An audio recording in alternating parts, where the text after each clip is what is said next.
Paskutinė rungtis. Trey Mitchell ir Mitchell Cooper.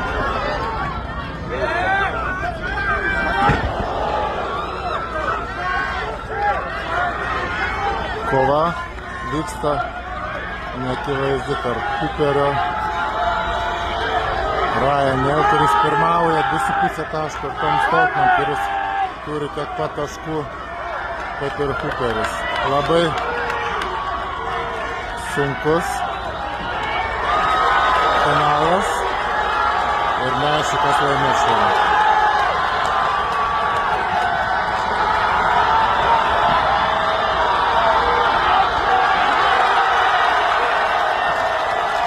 Trey Mitchell laimi šią dvikovą ir iškovojo 4. vietą.